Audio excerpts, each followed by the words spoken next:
Hello, ladies and gentlemen. Welcome back in to the ESL Challenger League. Of course, it is the Asian region for this afternoon, but plenty of Counter-Strike throughout the day on these Challenger League days. Myself, Scriv, and Neo to bring you through the action for today. I mean, it's been a while since we've been on, mate. You know, I'm Yeah. looking forward to checking back in, and this is sort of where it gets a bit interesting. You know, the league has developed, the teams have developed, and we got a few names in here. I think that are nice surprises to see them doing so well. So yeah, what do you make of the season thus far? Yeah, I mean, for us as well, I think when we kind of originally came on to the Asian side of things, we were very early in the season, so we didn't really know, what was going on. There were some teams who hadn't even played yet. You know, teams Yeah. like Lim Vision, for example, where other teams have kind of played up to like 10 games or whatever. They were busy with lands and roster changes and all the rest, and they hadn't really even played yet. So there's been a lot of changes, a lot of development over the past and a couple of months from I guess when we were last on to now. So it'd be interesting to kind of check back in and see how things are going. But I'm looking forward to it. It's always a fun time here in Asia, right? You get some pretty wild Counter-Strike at times for kind of all the best reasons. Very up in your face, very aggressive, very quick. And I think because of that, it does give us a good opportunity, a bit of a spicy one, especially this game that we've got as well, that TYLOO versus the Huns. The Huns, kind of the old guard of kind of previous teams, like, for example, the Mongols, I guess IHC, as they would have been played on, but, players who are part of that core in the past. And TYLOO, of course, this now quote-unquote Chinese super team, but, of course, didn't make it to the Asia RMR. So are hoping that they can get a Pro League spot, right, and do well in towards this tournament, because they would like to guarantee some lands. But yeah, not getting that RMR was a big, big upset for them. So I wonder how much it affects them going forward. Yeah, for sure. I think it's a tough region, right? There's really no spots available, and they had to kind of build themselves back in. What with having sort of no points and teams moving across, and they ultimately like farmed the entire qualifier. And then when it came to the BO3 at the end, they'd already beaten Rare Atom once. They just couldn't do it in a BO3. So a little bit of heartbreaking fashion. Maybe on that day as well, they were like, this is going to be easy. Like we should fly through, and just getting a bit ahead of themselves. And Rare Atom, really, really sort of showing them what for. It was a pretty fantastic series, I think, if people got a chance to see that, and also Kaze kind of giving it back a little bit to some of his ex-teammates and whatnot. Yeah. So yeah, it's a pretty fun time, of course, in the Asian region, as always. Let's maybe have a little check-in with the groups as well as we talk about some of the other teams here. We can have a look at what we've mentioned throughout. As Neo has said, a pretty big split on some of these teams in terms of the games played, right? So Atox are one that really stand out, that you're like, okay, a lot of games played, but also a really good win-loss. There's other teams in here, maybe like your GR Gaming, definitely your Bromo you've got to watch, where they might just squeak through. It is top 10 ultimately that make it through to the playoffs, but Yeah. they've played a lot of games, and 15 wins might not actually be enough towards the end of the season here. You got Lim Vision, you got TYLOO, you've got the Huns even, that are still picking up a lot of games in hand, as it were. Yes, exactly that. So you definitely have to keep an eye out for. I mean, that middle of the pack is very congested too. I mean, even trying to lock in towards that upper side of the bracket, you've got teams like, I mean, basically all the way from potentially kind of TYLOO down to the Say GG team, right? Where it's like, one or two bad weeks and you could be under a little bit of pressure and start to potentially even miss out on a spot and whatnot. So yeah, interesting time for sure. But glad to see Atox doing well. Of course, we saw them at Pro League, but it wasn't really the showing that they would have wanted. On the other side, I probably expected a little bit more of like God's Reign, for example. They've had a decent amount of LAN experience recently, but yeah, not looking too good for them on an individual basis at the very least. So we'll see whether things change heading in towards kind of next year. But you're not kind of guaranteed out. You do get the opportunity to come back in towards Challenger League, and of course they would like to. But yeah, not being the showing for them. There might be differences like ping and stuff, which could have a bit of an effect. But for the most part, 6-12 is a little rough. Kendler as well, unfortunate for them as well. 3-21, not being a decent showing. Somebody's got to do it. Somebody's got to do it, unfortunately.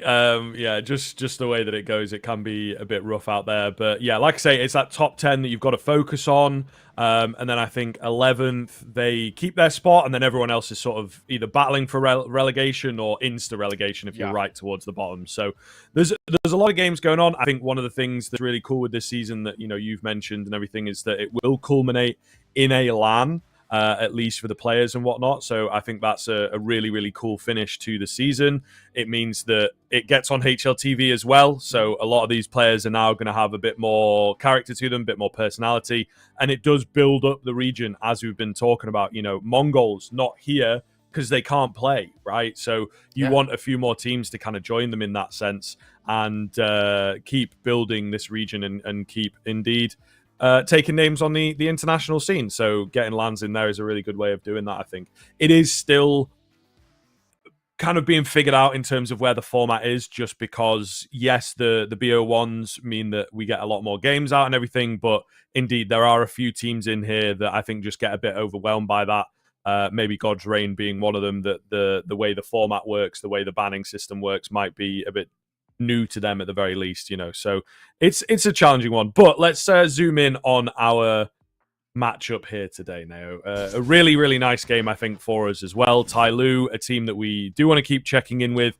It would appear, looking at the roster, we'll see where it ends up on the server. We're thinking maybe roster lock issues. Starry not listed, right? They've got Zoking, the coach. So we might not actually get the full breadth of this team. That makes it a bit more interesting for, the experienced squad of the Huns. I do wonder whether there's a world, we've seen it before where, this is the roster listed, but not actually the one that ends up playing. We might actually also true. end up getting Starry in. I would sort of be surprised to see if Zoking is there, but then I'm not 100% sure of the roster lock, dates and whatnot for Challenger League. Like, it could be one of those things where it was right at the start of the season and that's that. So, yeah, it will be interesting. Do like the look of that Hun side, though. Obviously, for those who've been around and following the agency, you'll recognize a few of these guys playing as some of those top teams within Mongolia, kind of previous core of guys who are part of the IHC, may I say, and, decent players on their day, right? I think, obviously, there was definitely question marks in some of them. I think Score in particular got dropped, for example. Obviously, now in hindsight, we know that was a good decision. As that IHC, i.e. now Mongol side, has obviously done very, very well for themselves, becoming arguably the best Asian team, maybe of all time, right? So, fair play to them. They've done a fairly decent job. We can take a look at the veto and see where these best of ones are going to head off. First map is going to be Inferno. Now, for those who don't quite know sort of how the format works here, basically, the map that gets picked into first best of one, i.e. Inferno here, will be insta-banned in that second best of one when we'll get there a little bit later. So we guarantee the Inferno now. It's guaranteed not to be in later. So we might get something more akin towards the likes of kind of Mirage or a Vertigo, which obviously were floated towards the tail end here. Yeah, for sure. I mean, it would make a bit of sense. You kind of also flip who gets that first ban, so ultimately who gets to kind of decide towards the end. And it would seem that, the Huns maybe wanted it to move towards the Mirage for sure. So we'll see how it pans out when things flip over into the next part of the series. We've always struggled with like trying to name it. Is it a series? Is it a separate BO1? Is it a separate match? Because it's the same teams, Yeah. And even like coming in, we got our offer of games, and it's been a little while since we've been on. And I was like, okay, we're going to do this one BO1, and then we'll have a different team. But then I was like, no, wait, it's the same team both times. So we kind of keep up with them. It just sort of guarantees a bit of a flip and maybe a slightly more favorable veto in some of these regions where like map pools can be shallow outside of like the top 5 teams. Teams are only really playing like 2 or 3 maps to a good level, It is a lot of work and a lot to ask of, especially like non-salaried kind of teams and whatnot, to really have that super deep map pool. So I kind of like that the BO1s come in to some of the more developing regions. Yeah, in my eyes, I at least see it as a series. I mean, we can call them their own specific kind of games or matches, but it's back-to-back best of one. So for me, it sort of feels like a series in itself. We do have a player to watch as well heading in towards this one. Now, we probably would have spoken quite a bit about Starry, but we're actually going to go towards Jam Young. And the main reason being is that we have to look at the performances out from Jam Young and kind of what to expect from him in terms of a firepower thing. Obviously, previously on this roster, he was basically the main port of firepower, but he's now taken up the reins as the IGL. And I think there's definitely an argument to be made about his firepower dipping a little bit. There's been some tournaments where he's been really good, others where he's dipped off quite drastically. Granted, not needed as much, right? When you have players that can come through like a Starry, like a G even, in fact, credit to him, he's actually looked really decent as well. Mercury can also put up really decent numbers. So maybe he's not needed as much, but we do look at him and say, the thing that makes TYLOO quite scary is that if Jamyong can call, but also then play to the level we know he can play at, this team becomes so scary. But then if his individual form does dip, there is, at least something that makes him kind of beatable.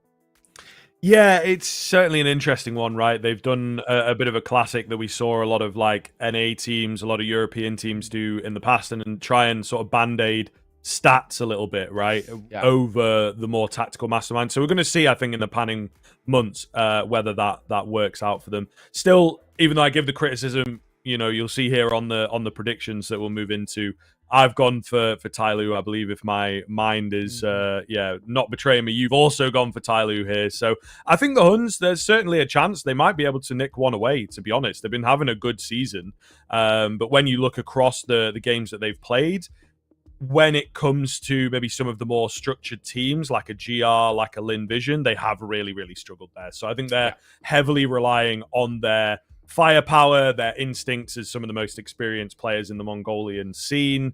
But beyond that, they maybe lack a bit of the extra depth that some of the teams have got here in the Asian region. Yeah, no, exactly. I look at this, and for me, I don't see a world really in which TYLOO kind of loses if they play to the level that they should play at, right? I think they're a side where their kind of ceiling is so high. I mean, their ceiling is maybe not quite Mongols level, but we probably have to look at them that if they play to the name value that they have, that TYLOO should be alongside teams like Atox and Lin Vision and this, that, Rare Atom, maybe even arguably above them as well to a degree. So it's just like getting them to play at the level we know they can play at. Unfortunately for Huns, I would even say their ceiling is not quite at the level which makes them a scary thought for this TYLOO side. We will be heading in towards Inferno in just a second. Let's make sure all the players get in the server and all the rest. I do wonder whether we do see Starry in instead of Joking, because there's a world in which the roster lock is a little soft, maybe even kind of... I think you might be right, yeah. Sort of no roster lock before maybe playoffs, which then could actually allow Starry in. And I think if they do play with that full five, it's not bad. However, I will say, Joking, he's not a terrible player, man.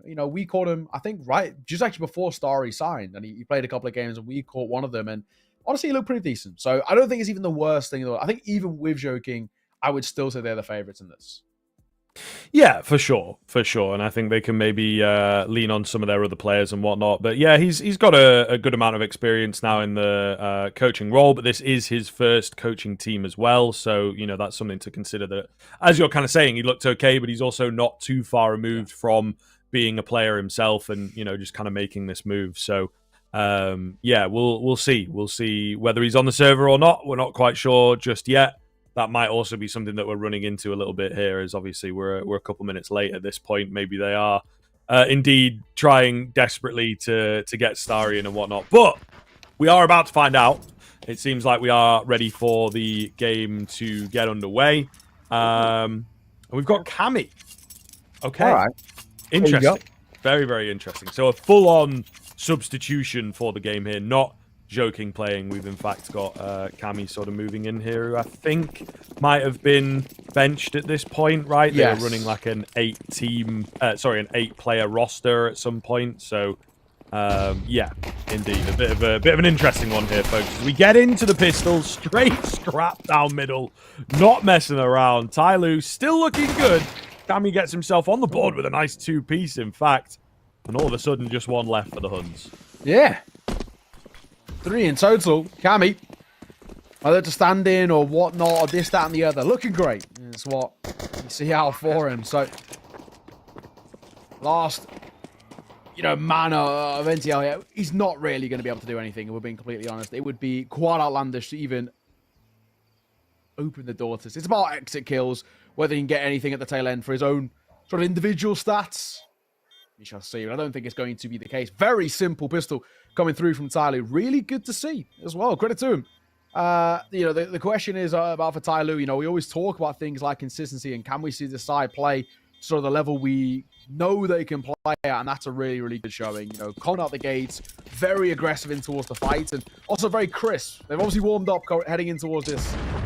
It's worked out well. NCL went for exits and nobody came in his direction in towards CT, so all for nothing, unfortunately.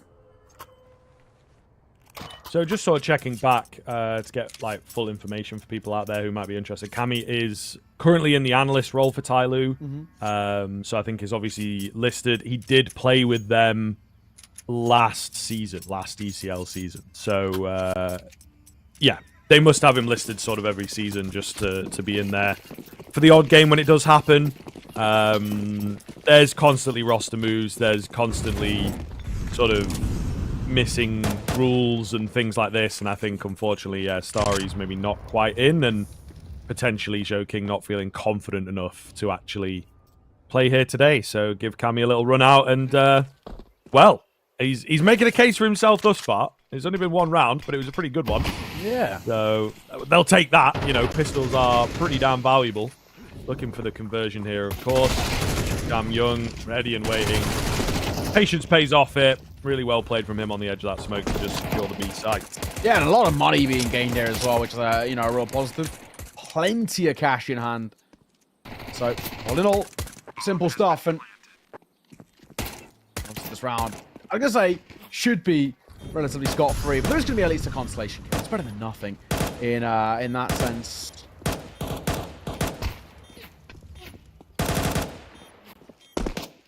More at the end will be nice. I mean, especially for the CT side, minimal investment for them. It's just about whether they can make any sort of damage. It doesn't look to be the case. Cabezera got himself a Zeus and hoping somebody drops into us on the pass, but it's not going to be the case here. So, TYLOO 2-0 start. Only losing the one casualty there. Very, very easy, ultimately. And for them, I mean, obviously, a really good start at the gates. Confident for them, but really good. There's also not expensive either. So, this sort of bonus round really does have a fair decent amount of legs behind it, which is sort of exactly what you want to see. Good work coming through. Cabezera couldn't pick himself up a weapon at the tail end there. So, 2-0. But the first full buy out for the Huns, and it's one which we need to see them really compete in, if not win, right? Just to kickstart this CT side.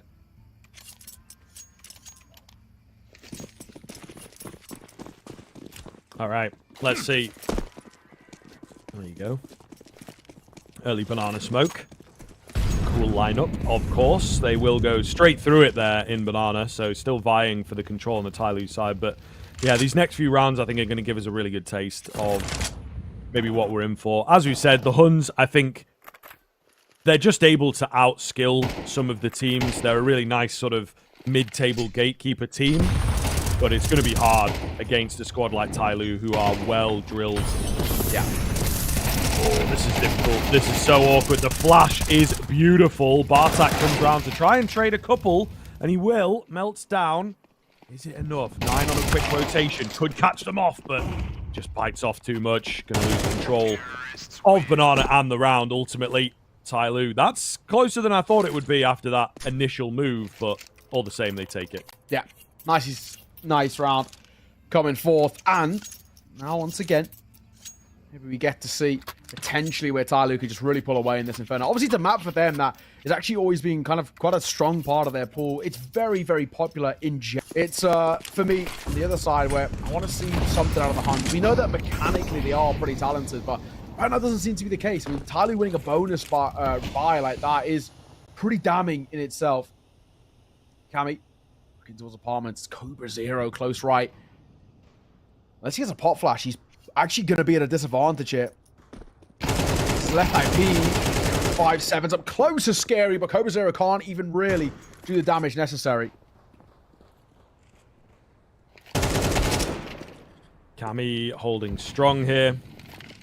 Few scary guns to get through, though. The Deagle up close. Damage, but no frag. That is a secure Jam Young looking to just lay down the Lords. Pretty crisp there. Knows about this second guy as well. Unfortunately, the flash ineffective. NCL will grab him and now looks to get out. That's the next mission. That's the next difficulty. Bomb's gone down. Round is secured. Will he make it out? There's a lot of fights coming his way. One on the flank. Surely got to be savvy to this. Will he be savvy enough? Fast enough? The answer is no. Mosera actually takes him from the front, but he was a goner for sure. 4-0 now for TYLOO. Yeah, brilliant. So little you can really complain about at the moment. They're playing very, very simple, you know, just kind of relying off the back of the fundamentals, but it's working. They're not really having to kind of dip too deep into the strat book or anything of the sort. It's very, very easy.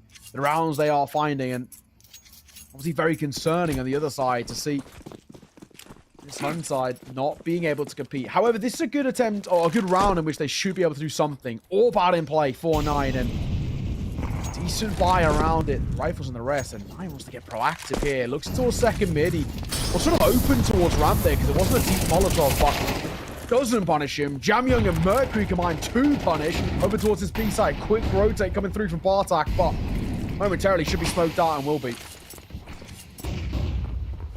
Flash to slow them down. Nade in the right place could do a lot of damage here. Will do its best to blow it open, in fact, and it is a lot of damage done. It's just split between too many targets, so not going to be good enough to deny the bomb plant. Not really super confident in this one, to be honest with you. Nine, it feels like he is already saving. Just a bit of an encroachment here to see if there is any potential frags, but ultimately round going to be over. TYLOO keep it rolling, and it is starting to get scary. Still very early on. A lot can shift. Maybe we take a timeout here, but the way in which TYLOO are rolling them over right now, it's worrying. It's very, very worrying indeed. And just some super clean and simple B takes and little things like that. Set yourself up, line up the fight. Shouldn't be winning that on that kind of HP, and yet Cammy does, right? And he's standing in right now. 9-0, by the way, this guy. Yeah, safe to say he's having an absolute whale of a time. What are we doing at the end there? But and doesn't get punished. Nobody gets punished. 5-0 for TYLOO, and like you mentioned, 9-0 for Cammy. Maybe standing is, you know, not the right word. Carry feels like the right word at the moment. He is looking great. I mean, this is such a wonderful display out from TYLOO. We know they're a side, like we said, who can play at a fantastic level, and thankfully, well, they are. Brilliant display, all in all, and top notch from this TYLOO side. Huns down to really awkward buy once again. AWP is saved, sure, but then, I mean, around it, it's not fantastic. It's also going to get super active. He legs him as well to make matters worse. That's a bit rough. Coming in deep here, though. They're looking to bring some presence to Banana. Could be big. Ah, Jamyoung doesn't go down. There's a nice send. It was a nice attempt. Meanwhile, there's still a lurking presence on A. TYLOO continue their winning streak. All right. I'm worried now for the Huns. I think, you know, they've got to, for my eyes, get bare minimum, I would say, sort of 5 rounds, even being for a chance of making this competitive, and so far, sort of not so good. So, yeah, worrying times at the moment. Definitely need to see something kind of miraculous. I mean, at the moment, this is a tough old display. Huns, but then, I'm worried. That goes without saying. Playing out in front of the flames is a big call, but it's actually one that's going to work, and somehow nobody dies to the molly.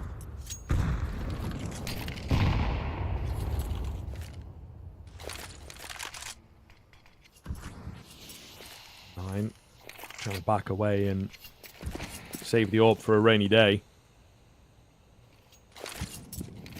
Nice rotation across from the Huns. They've got a decent enough read. Still not quite bolstered up, but at least there are bodies here in good time. Nine with the flash. Slows them down, allows him to get a reposition. He's got to be careful here that he doesn't oversell himself, and Cammy was ready for him to come round that corner. Still Cobra in on the site, though. Bartak looking strong here, as he will indeed assist out. Swaps over to the AWP as well. Just all over the place there on the A-bomb site. TYLOO started off well, but like I said, the bodies were in early. At the very least, that's what we want to be seeing, right? I mean, so far for the Huns, they've really just not even looked effective in any of these fights.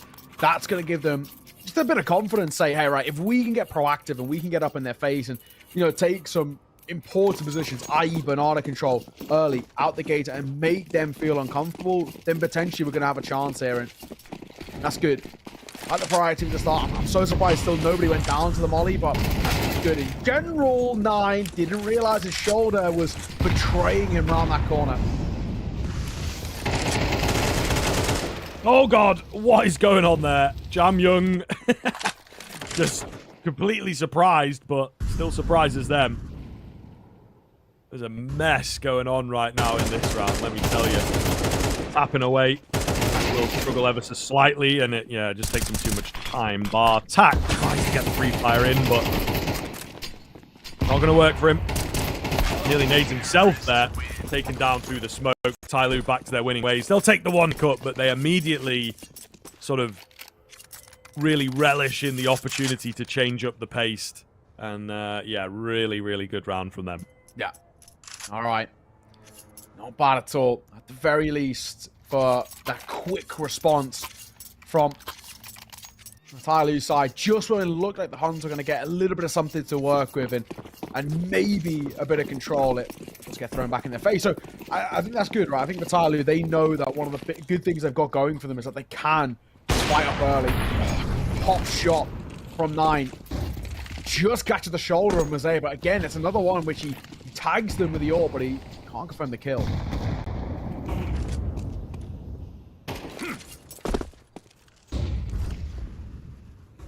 Flash over the top. It's nothing too substantial from the Huns as they look to drop back. Inferno ebbing and flowing as always, and it does seem like TYLOO super fast in the previous. Slowing this one down. Keeping things fresh. Mercury shaking as he goes in for that fight. But he's just selling it on A, really. Trying to keep their attention over here. Good timing. Winder is going to find himself a frag, an AK as well, and a safe back away. Thank you very much. See you next round, he says. His first kill, by the way. Yeah, I know. I'll take it. Oh, shot. Coming through. Is Zero going to get caught? Speaking of first kills, we're looking for that first one out for 9. 0-7 right now for him. Like we said, he's been getting tag damage, but it's just not enough. He's not getting the kills. And tough old predicament. Doubling back towards A. They already know there's easy control here, but they need to clear 9. There's that first kill. The second can't come behind it. Quick trade going to come through from G with that AK-47. Bartak up close. Sorta has to go huge here. Does get one. Allowed to isolate for a second. And the third, they just do not clear him. Bartak, so much space given to him, and I'm so confused as to why. That's what it's all about, man. The young gun still right on the precipice of maybe being, you know, called up. He was, of course, a part of IHC when they burst onto the scene and into the Mongols as well. Didn't last too long in the Mongols, though, unfortunately. So, but he's only 20 years old now. I'm just checking up because I did think he was relatively young. We talked about the experience. He's got loads of it. So, We met him in Mongo. could be, yeah, of course. Could be, I would have said, one of the main reasons that the Huns are potentially doing well this season and could potentially win this one. It is just all about stringing some decent rounds together. TYLOO aren't that bothered if they can hit 9 or 10 rounds. To them, that is a 1 Inferno, and they still have great potential to do that. Yeah. Definitely in a decent spot at the moment. Not feeling any pressure, I think, is the main thing for now. And if things continue at this sort of vein, I don't know if anything's really going to change all that much. Still, by no means a done affair. In 7-5 is still a possibility. Granted, not an easy one, but it's still definitely something on the card. Close hit. Oh, Jam Young punishes. I'm so surprised again that he doesn't get away with a kill. Unfortunate stuff, and numbers advantage taken by TYLOO early.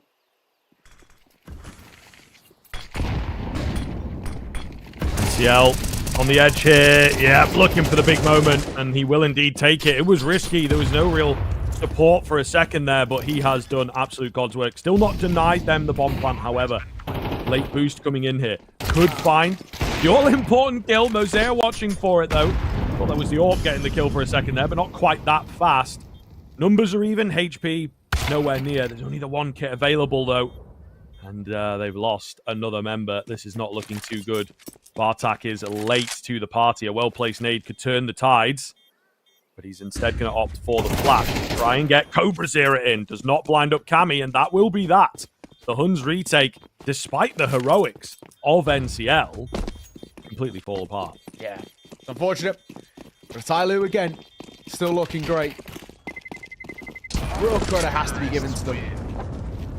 You go down to the bomb. You hate to see it. It's a pretty extensive radius on Inferno, but for the most part, doesn't make too big of a difference in the overarching thing. I mean, the best we can do now for the Huns is 4.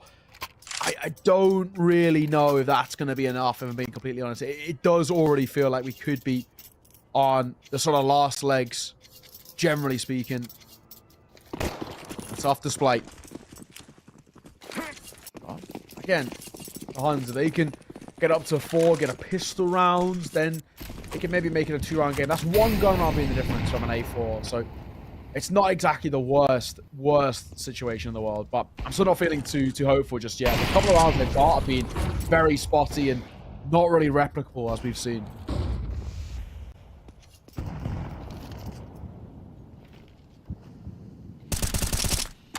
Attack on a good angle. Well, they're not going to check him. He waits patiently for a second to see if there's a little bit more. In comes Cobra Zero from behind, and Bartak, another hero moment from him. That is 2 rounds now that he has pretty single-handedly won, giving the Huns a chance. Still slim, but at least it's there thanks to Bartak. Yeah, and I guess the big thing as well is it's flawless, right? So, I mean, in that sense, that's a nice little confidence booster. Very, very clean one at that. But still, 3. Final round of the half, and TYLOO already on 8 on the T side. Doesn't feel too bad at all. Not a bad spot that they put themselves in. It's for sure. Hit up close. Back around the corner. With a bit of damage on towards Mercury. That's steps heard, and a bit of awkward in towards long, and Bartek just going to dip away from it. Cobra Zero playing anti as well. First fight for him. Successful. Lines up 2. That's big. More maybe in on the A-bomb side. Bartak, quick find, quick trade. I'm going to go down here to the B rotators. I have to do it. 9 on the AWP. Just about misses the opportunity. Smoke to come back in as well. He was on the right lines there with that spam. Pretty big gap on the edge of it. I like that info play. They will take him second time, though. Maybe a bit cheeky in the end. Wonder's going to have to try and find it all himself. Got the smoke, got the kit, but of course, no teammates to work with. How is he going to go about this one then? The bomb planted quite nicely for these 2 players. Tap comes in. Maybe even argue a hold once they've gone for the spam. They start to panic. Not a lot of time left. Jamyoung just has to wind down that clock. The smoke that Wonders throws worked against him in the end. He will indeed drop, and the round goes the way of TYLOO. An absolute mess here at the turn of the half, but TYLOO looking brilliant as we move into half 2.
All right, welcome back. We're heading towards our second half, and it was a pretty good first, to say the least, for TYLOO. 9-3. I mean, if I'm being completely honest, Griv, I think you take a pistol here. TYLOO have probably already done it. This match one, I guess you could call it, this first best of one is, for my eyes, feels like a bit of a forlorn conclusion at that point. Yeah, it does feel that way. It really does. I mean, we'll see whether things flip over. It can often be an unpredictable ride in the Asian region, so you never know. The Huns moving on to the T side might be able to just be a completely different team.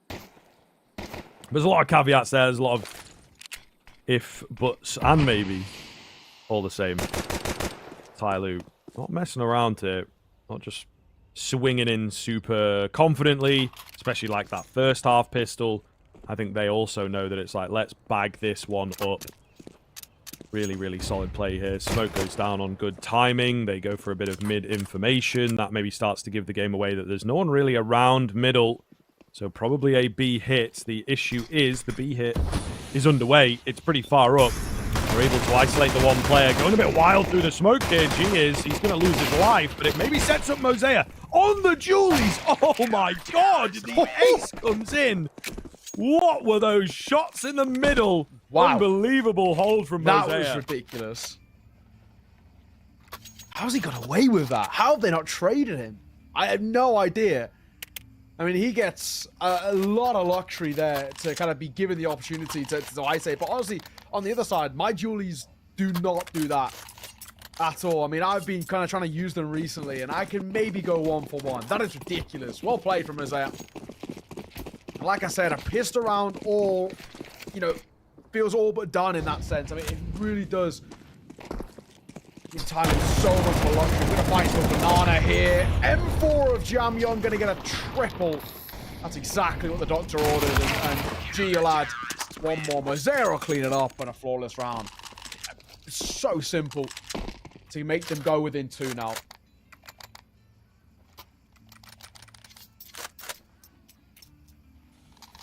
Absolutely insane stuff. Yeah, man alive. Still reeling. Still reeling.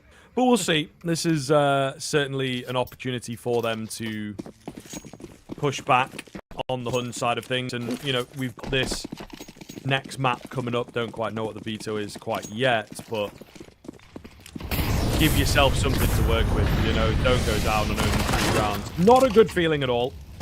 TYLOO boys trying to force their way in. And it looks good initially. Deep banana smoke. First kill goes their way. Stop. Factory. Spamming. Just to where somebody would usually cross from if they were making a move out from second mid towards top mid. CL.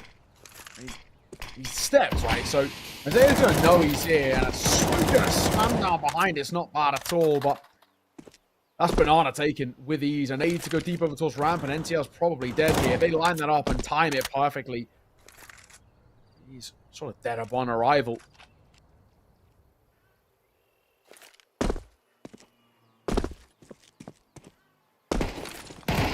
Jump spot on the nade. It was a good position for Mosea, but just couldn't make it work.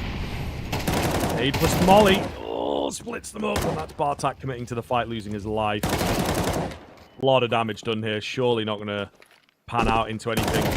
Flank coming around as well. Jamyong just, you know, buying time for it, but why not take the fight as well when you're so far up? Cobra on the backside. We'll manage to find one, but that reveals his location with only 20 seconds left to go. Not really a nice spot in. He catches them boosting. Mercury does trade it out, thank goodness. That could have been messy. Yeah, bit of a weird one in that sense, but yeah, thankfully the spam through the smoke is good enough. 12-3, and like we said, getting the pistol basically felt like the rest of this map was a forlorn conclusion, and so far it's playing out exactly like that. I mean, look at the buy that we're going to see out for the Huns in what potentially could be the last round of this best of one. It's not exactly the easiest spot that they kind of put themselves in, but a brilliant display. You know, you have to give the credit where credit is due. This is a TYLOO side who want to be seen as one of the best in the region, and right now are playing like that. So, an absolute credit to them. Up close, Jamyong try to play anti. Oh my god, there's so many there. Mosaic, sort of like a deer in headlights, didn't really know where to look. There was way too many people to look at. Okay, so a bit of life left in the old dog yet. Bomb goes down. Deep positions here. I mean, there is a bit of money available for TYLOO. I just don't think you win this one, fellas. I would give it up, go for it in the next. Again, you do not want to give them too much here. Force buys can be random. Force buys can be difficult. Just chalk it up to that and go for the next one, which is exactly what they are doing. They take one down. That removes a slight bit of economy for the Huns, but not loads, really, especially when they were on a low buy anyway. They're just after the rounds at this point, but it's mature, I think, from TYLOO. There may well be a lot of teams across a lot of regions. 12-3. They'll just go flying in. Why not? Kami maybe doesn't commit to the save, which is always a pet peeve, but he should be okay for a drop in the next. I'd like seeing the auto shotgun out, but in the end, at the very least, staying afloat, the Huns a little bit, just keeping their head above water. I do wonder, though, whether there is anything left in the locker for this Hun side. I mean, they have to really snowball in such a massive way that we maybe haven't seen. Oh, minute. Look at this from Jam Young as well. Goes through the molly. Pop flashed in as well. And they're going to get broken up from the smoke. He needs support from top banana to make this position good, but he's probably dead here. I'm surprised he isn't. Somehow has kept alive. And smoke comes down, and at the moment, I can't believe he stays alive for as long as he does there, Jam Young. He eventually falls to the HG.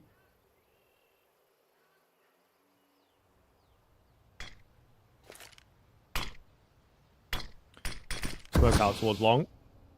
Certainly, a bit, of an interesting one. You've got to be ready for this corner fight.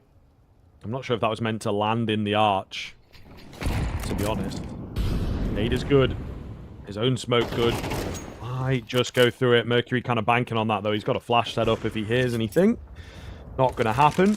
G takes a name in banana. Might have a couple more coming his way here now.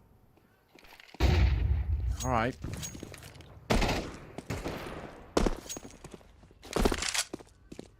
Wait. That shot from 9. G on the angle gets caught. Get a chance now. They got good room to work with over towards B. This is a pretty decent spot. Smoke going to come down, and Mercury can't really do anything to deny.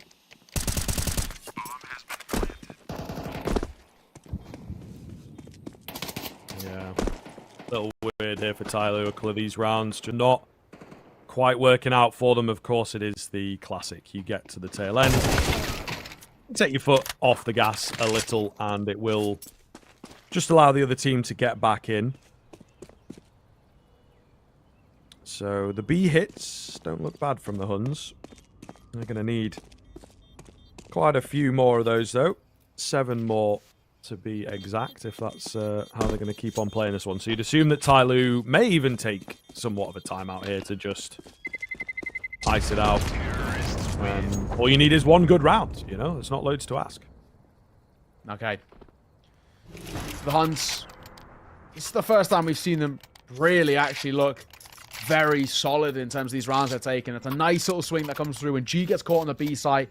It gives them a lot of kind of room to work with it on the other side as well for TYLOO, probably just kind of in their head saying, is it even really worth going for this here? Yeah, not to be. So 12-5, and well, Huns are staying afloat, but there is still a buy to work with for TYLOO.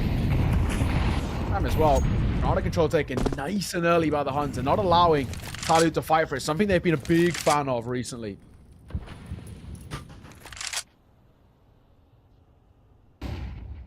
Kami. Good angle. Good find. Could be massive here. Been a little while since we've seen TYLOO actually find a clean advantage like that. Molotov comes round. Wonders can't find his kill either. So it is starting to slip for the Huns. Only 3 here. A massive defy of the odds going to be required. Not easy. Mosaic on the boost spot. Still waiting, and Nine creeping his way forward to contact plate, but there was a couple of steps towards top car, so they should know they're here. Hence why I think it's a bit of Utah being set up for exactly that. I'm assuming that's going to be the pop flash so they can swing out from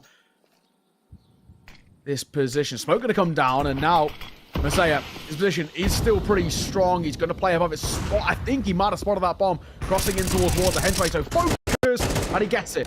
Jamyon was on as well, and all down to one man, 9 in a 1 versus 5. This one is not getting off the ground, unfortunately for him. 9 down he goes, inside the smoke. Nothing he can really do to TYLOO, and keep that one alive, unfortunately. And TYLOO will close this match with ease. Indeed. Looking solid, looking really, really good on the TYLOO end of things. I think, for me, there's something in there that just feels really quite strong about this team. A very, very impressive showing. You know, the Huns, a couple of nice rounds, a couple of nice individuals, but it just felt super inconsistent.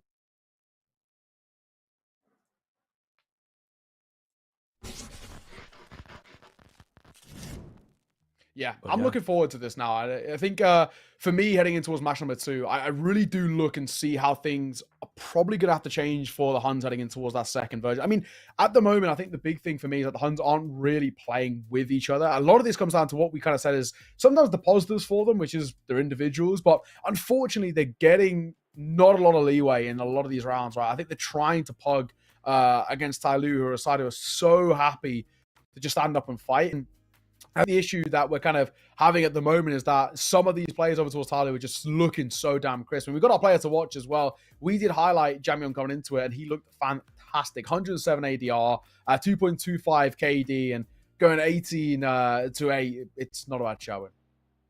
Yeah, for sure, man. I think a really, really good look from him. The entire team was pretty solid. I think Jamyon actually did stand out in a few places. Sort of CT impact. You had Mosaic looking fantastic, of course, in the pistol, maybe a bit quieter in the first half. But it was kind of Cammy as well, I think, that really surprised us there on the TYLOO side of things, coming through as a stand-in, but actually looking brilliant. So, yeah, totally wild to see him having a performance like that. Nonetheless, a really, really great showing from TYLOO, of course. We are going to take a short break here, and then we'll be back with the next best of one in this series. So stick with us and see you soon.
Hello everyone, welcome back into the second game of this series now, the second BO1, of course, between TYLOO and the Huns. The first one, there was a couple nice rounds in there, a couple moments where we were like, okay, maybe this could take off for the Huns, Bartak trying to be the hero on that CT side, but unfortunately, never really a contest throughout Inferno there. Maybe a slow finish from TYLOO is about the only argument that we can make. But now we move into the second BO1 where things are flipped. Inferno not going to be in the veto, immediately taken out of it. And also we do get the Huns having a slight bit more control, I suppose. But unfortunately, you know, I don't know how much of a difference it's going to make. It's going to be Mirage, though, in the end. Do you feel this is a map that maybe the Huns have a better chance on, or is it just more of the same? Not really. I mean, honestly, it was kind of predictable because that was actually the thing banned last in that previous veto. Inferno obviously got picked, but Mirage is the last thing banned. So it was sort of expected. It was basically either going to be that or Vertigo because they were the last two things banned. And obviously Vertigo is what gets banned here. So we go towards Mirage. I think it's going to be more of the same. It's a puggy map. And I just think the individuals towards TYLOO have looked fantastic. I mean, that's the big thing for me. They've looked clean, been playing great Counter-Strike, and they're just so confident in their own sort of individual abilities. So having that about them, it makes a map like Mirage just so easy for them to play with, right? You know, they know that they can rely off the back of just actually their pure fundamentals. They don't have to kind of dip too deep in towards the strat book or anything of the sort. And yeah, the thing is, I think with how Inferno played out being one-sided for basically like 95% of that map, I don't really see things changing here heading into towards Mirage. I just think, unfortunately, for the Huns, they are just outmatched a little bit. You know, all of their kind of bits where they would find, you know, firepower advantages over other teams, they can't here, right? You look at the AWP battle between Nan and G, you'd always pick G in that sense. Calling-wise, Jam Young, his experience obviously is paying out, but also his individual form looks great too. And even with the quote-unquote stand-in, you know, we already kind of spoke about it. As analysts go, Cammy's looking pretty damn clean. He was 9-0 to start off that map number one. So it doesn't exactly feel like a stand-in. He feels like an injection of firepower, if anything. So that's the big thing for me. I really think all these sort of quote-unquote advantages that you would try and discuss over towards the Huns, I just don't think they actually are advantages. I just don't think they have a clear leg up in basically any way. I think if they're going to find a way to come in towards this and make it good and work and all the rest, they've actually basically got to pull up something mad. You know, they've got to go so out of the box in this sense, because if they just try and do anything fundamental, you know, CT stairs, jungle smoke, and try and go for an execute, they're going to get battered, right? Because it's just going to be bread and butter for TYLOO.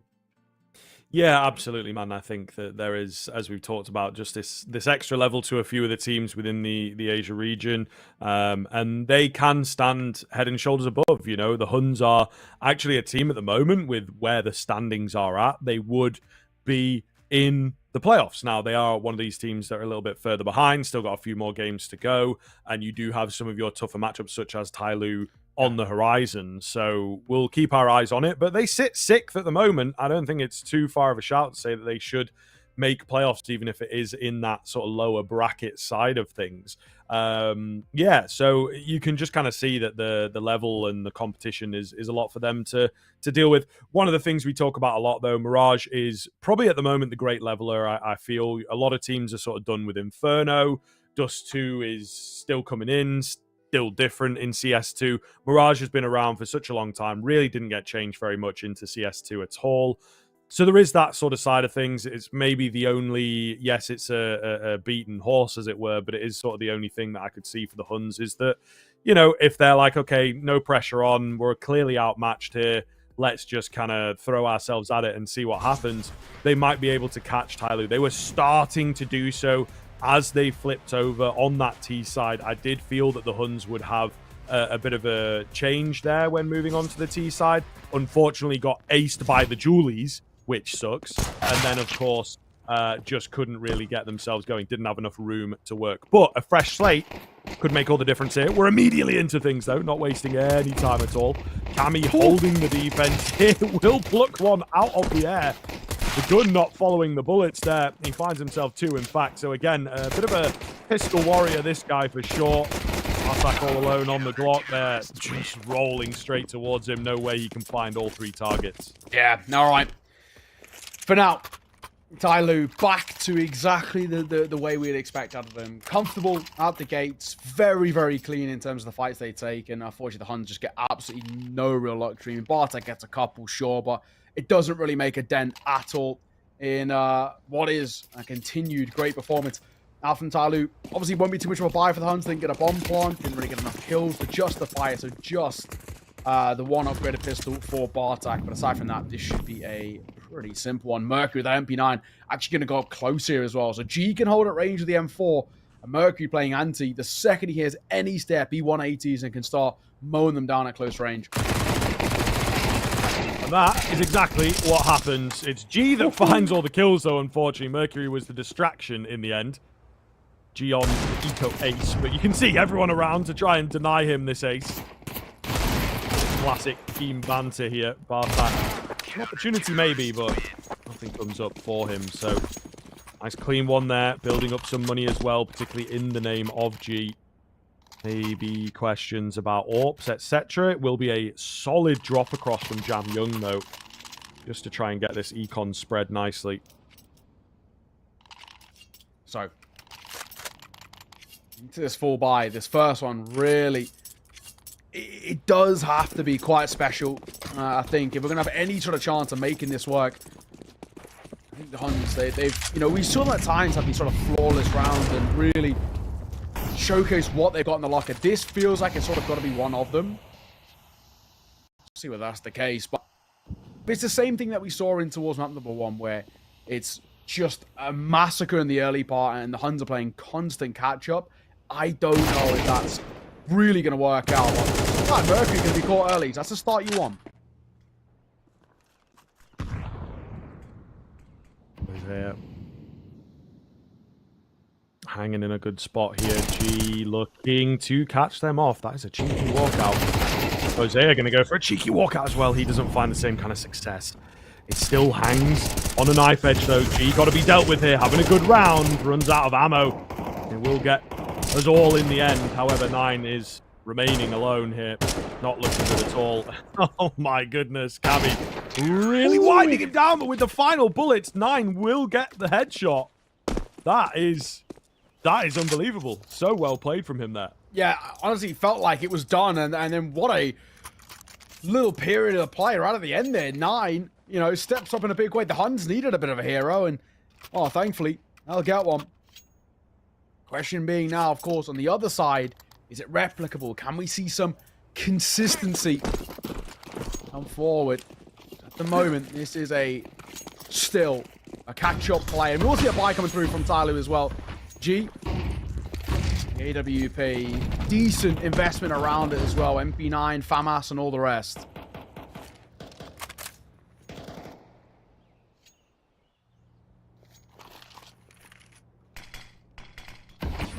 Really tense round then now. The Huns early gift looking to steal a little more away. Cammy, maybe not cleanly communicating there. Will also get dropped himself. This is another ugly round here. 9 once again being the hero. Really solid couple from him. And they will presumably be able to just pick and choose where they want to go, especially now NCL's found that kill on the other side of things. Not a single kill comes around for TYLOO. The Huns making themselves known here, T-side Mirage. Yeah, nice work.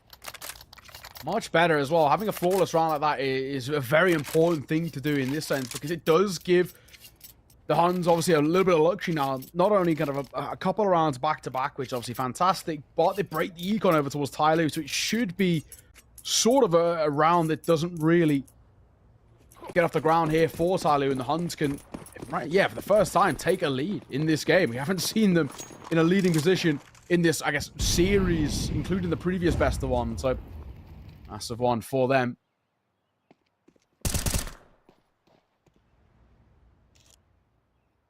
Slow encroachment towards the A-bomb site could be deadly from TYLOO. I like the setup they've got. There's a lot of them well, more around middle, but they can help out A quite fast. Mosea with a reposition, jump spot, info gathered.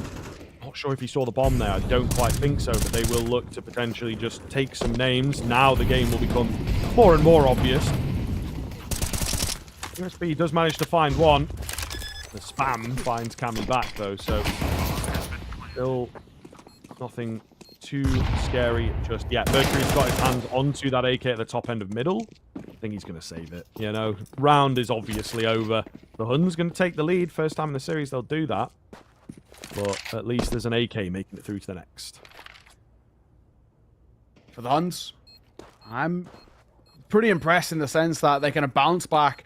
You know, match one, or best of one wasn't great, right? They've really struggled in any way to look competitive. So the fact that we are seeing them coming towards this second and compete and not really kind of have their kind of mental blown at all. I mean, it's very easy to say that, you know, they could have mentally checked out quite a bit and just sort of given up in a sense, but I'm glad that they haven't. They've kept things competitive and obviously taken a lead now and giving themselves a bit of room to work with. This is a pretty CT-sided map, generally speaking. So if we do get to see this Hun side put up, you know, some of the region are kind of 5 to 6 rounds, I honestly think they put themselves in a pretty decent spot.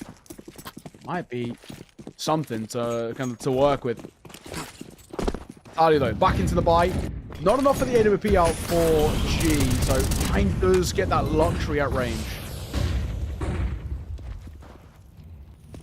Mercury set up and ready. This is a dangerous move. It works pretty well in those anti-eco rounds, as you mentioned. In a round like this, well, maybe not so much. He didn't spot the second there, but Cammy's got him covered.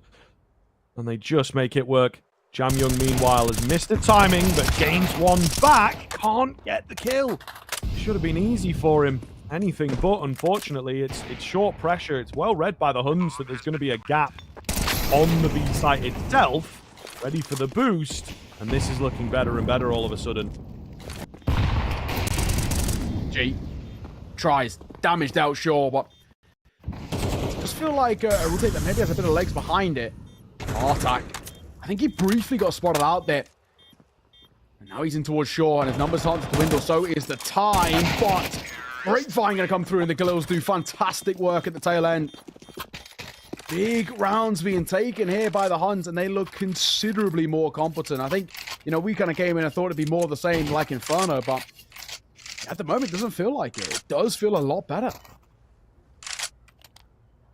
Yeah, they look really quite good. A lovely little read in the previous round in the mid there to be like, okay, B itself is probably going to be vulnerable. Now, they actually did get timed on. That's a Jam Young blunder for sure. All the same, there is some pretty good signs here, I would say. Cammy. Melted. Jam Young ready and waiting on the site itself. Mercury made his way up quite quickly there. We'll see. Molly comes in. It is good. Oh, it's messy over here, though. They're so split. We might just be able to isolate them somehow, allowed to get this reload off as well. Cobra holds the angle to take him out. Mosea falls to the AWP, and the Huns, they will stem off a pretty crazy round there. Yeah, for a moment it did feel like there potentially could have been something on the cards there, but not to be in the end. 5-2.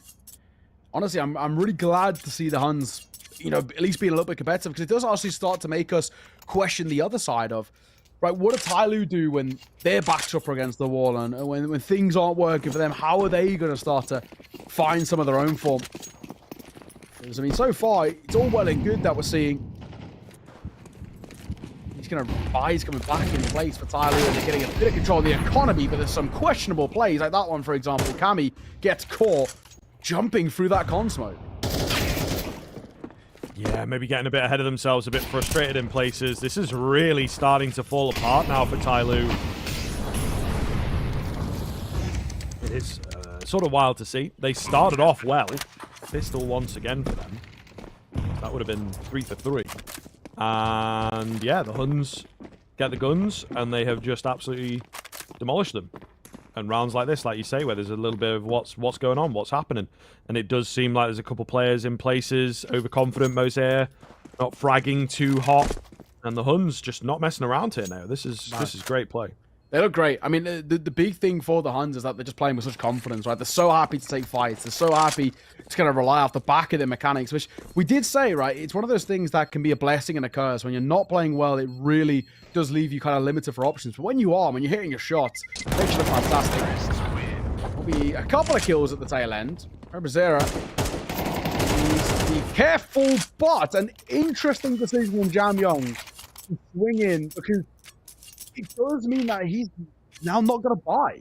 He basically had a gun guaranteed, and he throws it away. I don't really understand why he's even fought there. Yeah, definitely a little bit of a strange one.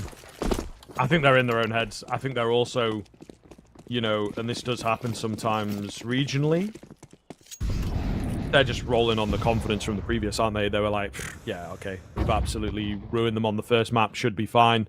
And now they're getting a bit frustrated that it's like, okay, well, what's going on now? They can suddenly play the game. Is this it? You know, like, there's some very strange decisions, and I think emotions are just sort of running high. Not so much. And that's a decent sign of it. Bartak gets some beautiful timing there.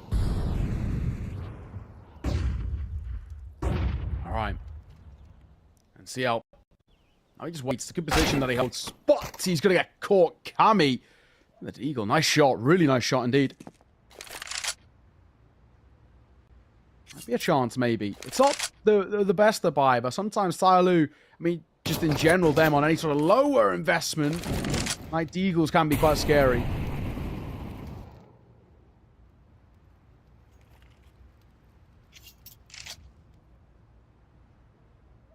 Now, this is a real big test for the Huns.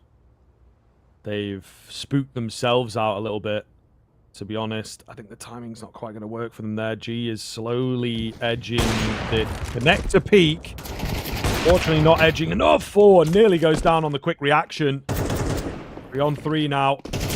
Presence all over the A-bomb site. Mercury does well to find one. He was checked by the flying Palace player, and I think it was the drop that makes all the difference. G keeping them, well, preoccupied, I suppose. Not preoccupied enough, though. Bomb going to go down. A boost up here is unsuccessful. Bartak falls to the AWP that was not expected, I would imagine. Wonder's going to have to play in the 1 versus 2. Brings it down to just one now. Jam Young moving slowly around the bomb site. No kit available for him to work with. Plenty of options weaponry-wise. Does find a kit now. So this could make a difference. Wonders taking a late swing. Oh, no. Not taking a swing at all. He's on it, mate. He's on it. That jump spot didn't spot nothing. And Jam Young kills him for good measure. Oh, no. That is not what you want to see. I think he sort of overthinks that situation so much, right? He's in his own head saying, right, you know, he's not on it, surely. You know, I don't think he's going to have a kit because they're by this, that, and the other. And I think he massively overthinks it. He doesn't as well properly peek from ticket. You can check that with a little bit of a kind of a jump crouch, but he doesn't do it effectively. And yeah, tough to say the least. So awkward when you see those, because he sort of loses to himself in a way. I really hate to see it. That might be the round as well that they need, right? It already feels like it's off to a good start. Mercury the first. Just a round like that taking your favor can absolutely change the momentum. Tapping through the smoke. Let's see how it gets close.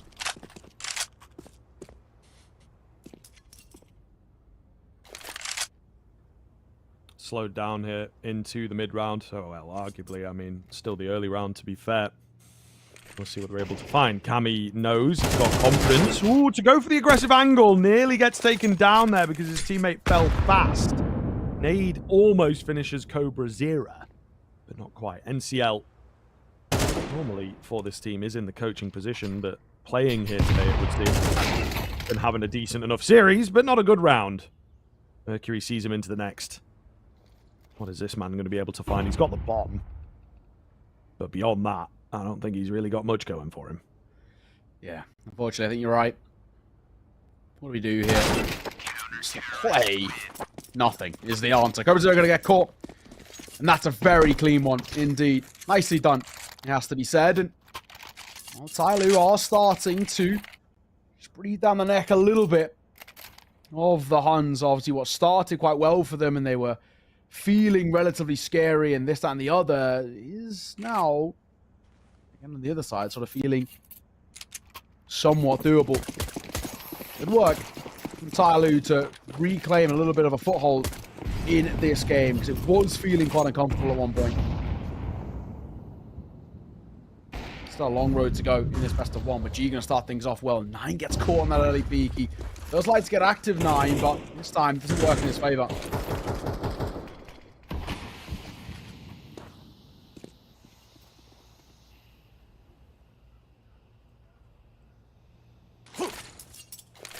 Nade. Some info. Oh, and a flash as well. Beautifully timed. All very nice, but the bullets just don't land.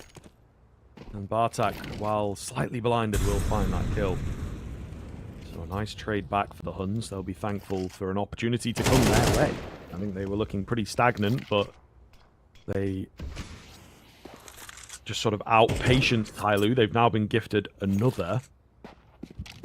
Going to go in for a late round window boost, or attempt to do so anyway. Just keep that control. He's not going to fully commit, especially since making the noise. Meanwhile, in behind, good timing here for Mosea. That'll be the bomb hitting the deck. Not a lot of time. Bartak wildly goes swinging in and does thankfully find the kill just to bring them back into contention. They've got Mr. Jam Young to get through on B. Molly down over towards truck. It does hit Jam Young here, so I don't know where he is. G's waiting for that swing. He spotted the gun barrel. He knows they haven't crossed. All right. Doubling back. This is G. He's probably dead on arrival, and he will be. Jam Young, all that's left. He might catch the player coming on top of Con, but does feel, I'm going to say like it's done here, but 1 versus 2, not impossible for Jam Young. If anybody was going to do it, going to put the laurels on him. Spots one, he's looking for his support. And I think he's a little surprised to see that Clipperzero's got nobody playing up with him. Jam Young, not another clutch, surely. Just playing the bomb, Bartak. It could come back to bite him. We'll see. He hears all the footsteps and finds the good timing with the nade in hand. So it does work out. He fully sold his teammates down the river there. But when it works, it works. So no quarrel here. A good read, a good decision from Bartak, and very well played from him to finish off that 1v1 deny away. A pretty heartbreaking clutch that would have been.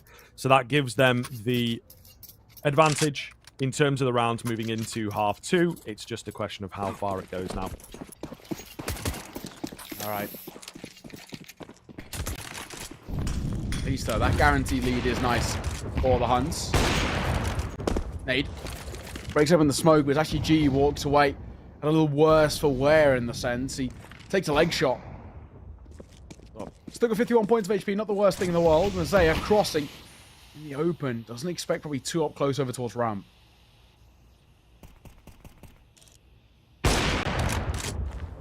Nice find from 9. A little wild with it here. The AWP on the other side of things, also effective. That'll be the bomb dropped in a pretty awkward spot, by the way. The bomb carrier leading the move there. It does seem like they're going to commit to A, or at least try their best to do so.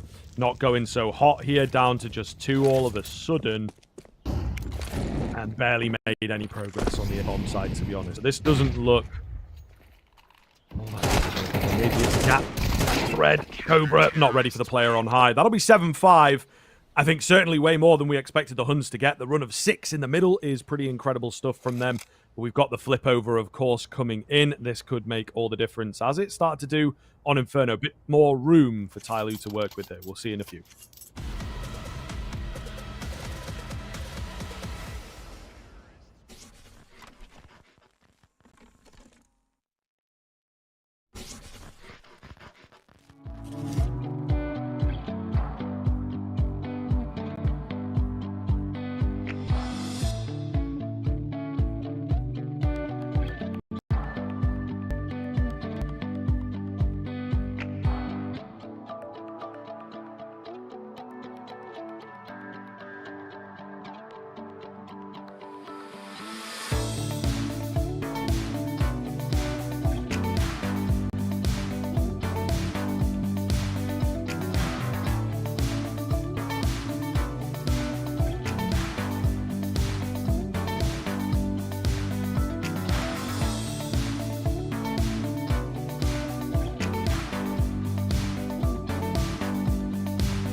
The Huns giving us a game here, giving us a bit of an impressive T-side. I think it is safe to say we wanted to see what these super experienced Mongolian players were capable of.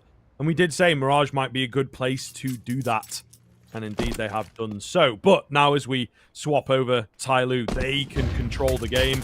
And this is where they may well start to impress us somewhat. Bartak puts one out of the air, loses his own head, but somehow able to survive thanks to the damage drop-off of the Glock. This is a dangerous move here from the T-side if they decide to go in for this. I think that's the bomb being denied, planted, by the way. So many kills coming in. And indeed, without that bomb going down, there's no real reason for the Huns to overstep in this 1v2. Damn. Tapping away, Mosaic can't do it. Very scrappy, it had to be said, in that pistol round, but it works out well for the Huns, and now we get to see a bit of room for them to really develop here. I mean, this is a good spot they're in. 8-5, no bomb plant coming through for TYLOO, so the expectation is no buy, and now we get to see on the other side, where Huns get 9, just one gun round that can come off the back of it, can basically be the difference between TYLOO being in a competitive spot and actually being maybe completely out for the count in this map, or match number 2.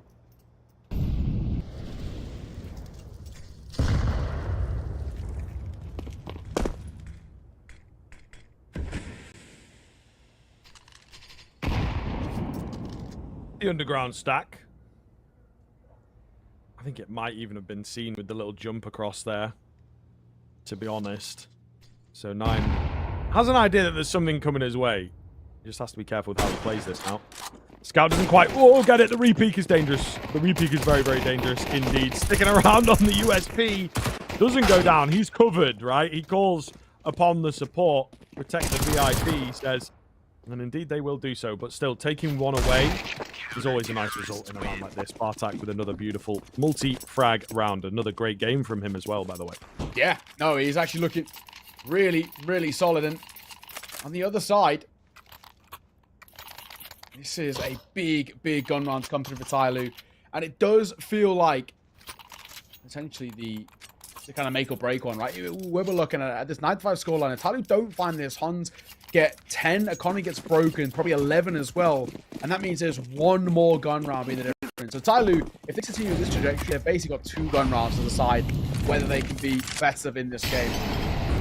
They're not giving themselves a lot of time. That's for damn sure.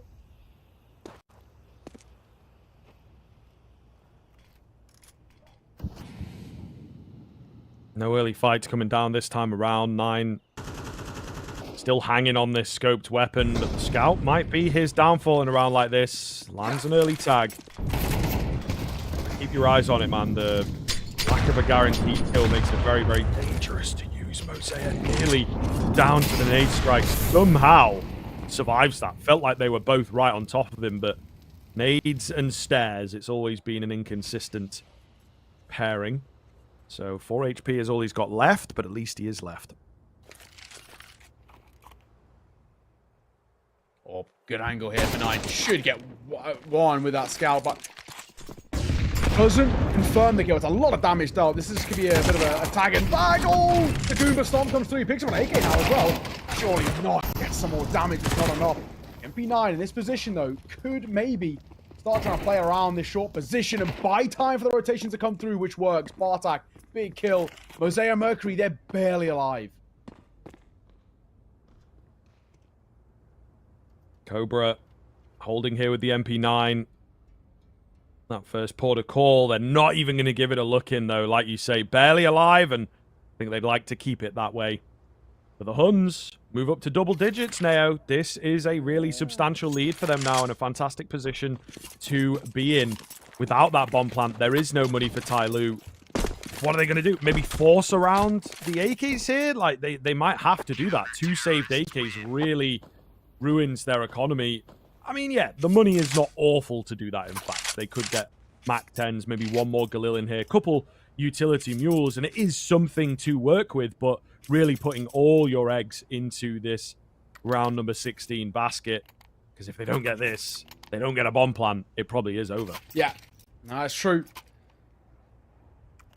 Oh, TYLOO. You know, in the same way that with TYLOO, the same conversation for the Huns of they just look like a completely different side from that first best of one, right? For a real positive way for the Huns and a real negative way over towards TYLOO. You know, with Inferno Mirage, they're fundamentally so simple and so similar in the way they're played that you kind of just thought it would be more of the same, but it's not. And tough old predicament. Got ourselves in scrappy, but G will get caught. That's the bomb that spills forward too. Molotov down. That'll have to force Cammy away here. I mean, Cammy Young gets dropped in towards Wood. We'll get one. We'll get two. Oh, hang on. Mose's going to get one of his own. What is happening? Okay. I mean, that's it. Where there's a will, there's a way, I suppose. What it's all about. But Wonders comes in to break the hearts of TYLOO. It's all down to Mosea. Finds the first, looking for the second, and gonna take it. What has happened? The fastest 10 seconds you've ever seen. It goes from 5 down to just 1 player on the server. Unbelievable stuff there on the A-bomb site, but TYLOO come out on top. Crazy stuff. For a second, it felt a little awkward in terms of how they were allowing these fights to come through, but credit, you know, you can't really ever count out TYLOO when it comes towards some sort of buys. The Eagles, they're pretty damn scary with, and I think they had to win a sort of a round like that or a buy like that to give themselves a chance back in towards this match. You know, just trying to rely on the gun rounds alone is not enough, just because there's not really as many opportunities left in a way for TYLOO as they would want. So it's a big one to be taken. Control taken here by TYLOO. Of course, with this sort of lowish buyout for the Huns, I'm not expecting a lot.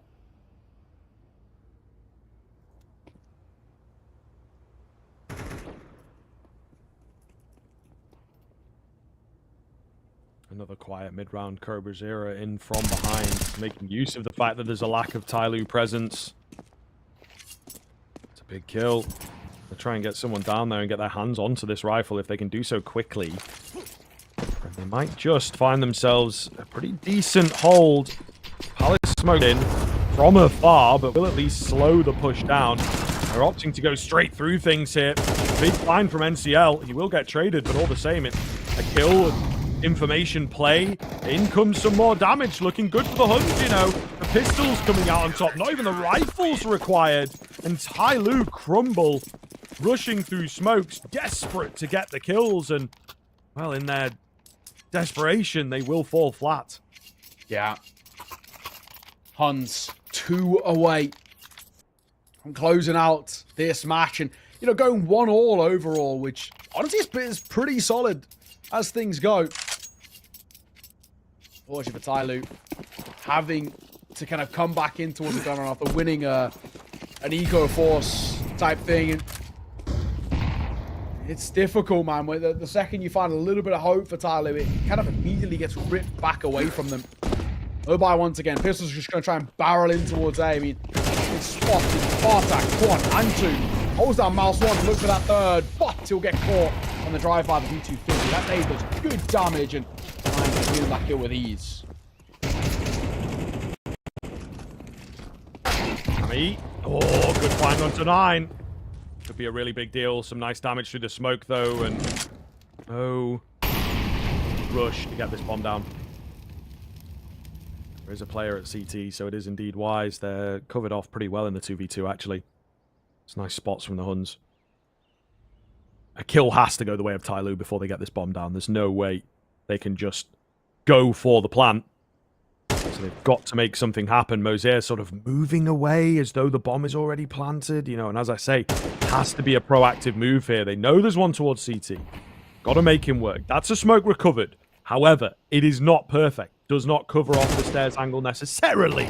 Wonders uses it to his advantage. Isolates a fight. All on Cammy. Can't get it done. And the Huns right back. In 1 now as well. Double the rounds of TYLOO. 1 more is all they need to see it off. And a brilliant display from this Hun side who have looked fantastic all the way throughout. this Mirage, I mean, obviously wasn't the case in towards Inferno. They absolutely could not get going at all. And it could be a conversation with them just being a slow starting side and taking a bit of time to get going. But, man, what a display out from them. And it's matches like this where the first map is so one-sided over towards TYLOO. Second is so one-sided over towards the Huns that you wish it was a best of 3, right? So you get conclusion to the series, see who actually is the better side on the day. TYLOO generally are seen as the better side, but the Huns are playing great here on Mars. That could have spiraled into a third map. I maybe would have assumed something like a Vertigo, for example, which has been floated right towards the end. But, yeah, it does make you wonder what this would have been, that kind of conclusion, if it was a best of 3. Indeed. Indeed. But I think the Huns, they will absolutely take the point in the win column, as we've said. Certainly not at heavy risk, but it would actually be really good for them to get into that mid-bracket going into the playoffs. I have a bit more time to wait before they get there. Oh, wonders. It is indeed wonderful. Great finds from him and keeps them coming. That looked like it was going to be the last one, right? The aggressive angle, but no. More and more headshots. Big 3-piece for him. Almost the 4. It was the Flames that sort of stole his thunder. All going to be down to Mosaic. Can't even get the words out before he falls. And the Huns give TYLOO a taste of their own medicine. We figured first map, what we saw, it's just not going to be the Huns' day, right? TYLOO, too much to deal with. But they moved over onto Mirage, clearly a preferable map for the Huns. And they looked very, very good. Some really nice rounds in there. Yeah, really impressive stuff. There's no two ways about it. I think, as well, the fact that we got to see that side of the Huns too, because, you know, we kind of mentioned that they have these like really high highs and also at times the low lows. And that was, I think, the ultimate showing here in the kind of back-to-back best of ones. Map 1 was, you know, no two ways about it, pretty woeful from the Huns. Couldn't get going, had very little on offer, looked kind of tactically and also mechanically just so out of their depth. But then heading in towards Mirage, a little bit more bread and butter for them, and they just felt comfortable, and they played fantastically in that sense. So, I mean, credit to them. Like I said, part of me wishes it was best of 3 just to see who was actually kind of the better team on the day. I mean, if that went towards a map 3, my assumption would be like a Vertigo. It'd be cool to see who actually was the kind of the better team on the day, because TYLOO, at least from what we saw Mirage, did look beatable in that sense. We do have our player to watch as well. Off the back of that, we mentioned Jam Young, and he had a really, really good map number 1, but just an okay map number 2. But I don't really even think that's too bad in the grand scheme. The rest of the team did kind of struggle around him. Yeah, that's true, actually. You have to bear in mind that's off the back of the 6 rounds that they picked up, right? So it's not a bad KDA considering where the scoreline ended up. Unfortunately, as you say, the rest of the team maybe not quite pulling their weight. We had Mercury having a pretty rough start. Cammy looked out of place, looked more like a stand-in there. Yeah, sure, maybe finding a few kills or whatever, but just not quite knowing how to fit in, maybe playing a position that he's usually not comfortable in, etc. You know, so there were certainly a couple of individuals over on that TYLOO side that just didn't have the legs for the second map, it would seem, which is, you know, certainly interesting to say. It's not the longest run or the hardest kind of matchup for them, but ultimately, I think the Huns will be very, very happy, as we've mentioned, with where they're at. That'll now put them up to 14-8. That's alongside GR Gaming. That puts them maybe pretty comfortably ahead of the likes of -72 degrees, IHC. So they're in a pretty good spot, right? TYLOO may well look at it. They've got actually loads of games in hand and a really good win column, as it were. So I think they're feeling pretty confident for their position. The top spots are going to be hard to get now, but ultimately TYLOO will be in the playoffs. I think that much is confirmed already. Yeah, exactly that. And, you know, it's good to see, right, you know, especially with the RMR qualification kind of not going all too well for them and having a rough day out with that new team. So credit to them. But that will conclude our day here over on the Asian broadcast. 1-1, you know, the back best of ones. They take a map apiece, which is decent for the Huns. I feel like they need it as well for their confidence. But for TYLOO, they're okay. But the Huns, I just think for them, it's about, you know, guaranteeing that middle of the pack is pretty congested, and it's definitely a position where they can scalp even just a map off some of those top teams when they're expected to beat some of the lower teams. For the Huns, that is good. But for myself and Scriv, thank you very much for joining us. It's been a pleasure, and until next time, we'll see you soon.